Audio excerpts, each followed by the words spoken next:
ہندوستان میں لوگ پریشان ہیں مولانا. ہندوستان میں بھی آج یہ حال ہے کہ ہندوستان میں اولڈ ایج ہوم یعنی بوڑھو اولڈ ہاؤس یعنی ماں باپ بوڑھے ہوئے تو ان کو کہاں لے جا کر ڈال دو؟ ارے بولو اولڈ ہاؤس میں. اللہ کا شکر ہے کہ آج ہم مسلمانوں میں وہ چیز نہیں ہے, بہت کم ہے, نہیں کے برابر ہے. ہاں کچھ اولاد نالائق ضرور ہے, ماں باپ کی طرف دیکھتے نہیں ہیں, ماں باپ کی خدمت نہیں کرتی ہے, لیکن اللہ کا شکر آج بھی ہے کہ ہمارے یہاں ایسی اولاد نہیں ہے کہ وہ اپنے ماں باپ کو لے جا کر گورنمنٹ کے اولڈ ہاؤس میں ڈال دیں. ایسا نہیں ہے. لیکن ہندوستان میں آج حال ماں باپ کا ایسا ہو چکا ہے کہ وہ اولڈ ہاؤس میں پڑھے.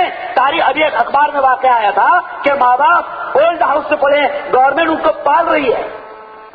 ماں باپ کا انتقال ہو گیا, اولڈ ہاؤس کے مینیجر کا فون آیا بچے کو کہ بھائی اتفاق سے تمہارے ماں اور باپ دونوں کا ایک ساتھ انتقال ہوا, نہیں معلوم انہوں نے کیا کھا لیا یا کیا کر لیا, تم آؤ اور اپنے ماں اور باپ کی لاش کو لے کر چلے جاؤ. تو بچہ کتنا کمینہ اور کم وقت ہے کہ بچہ کہتا ہے سر اس وقت میں آپ سے بڑی سوری کہتا ہوں, معذرت کرتا ہوں, اس وقت میں بہت بزی ہوں, ہے نا.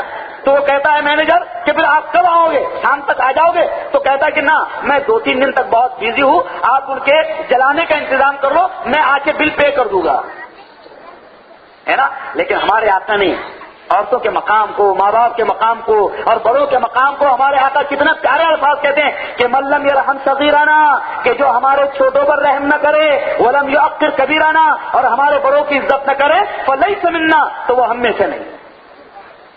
دیکھیے آپ پیارے آقا کی تعلیمات کو. تو خیر میں یہ کہہ رہا تھا کہ ہمارے نبی کی تعلیمات میں تو ہمارے دنیا کا بھی بھلا ہے اور آخرت کا بھی بھلا ہے.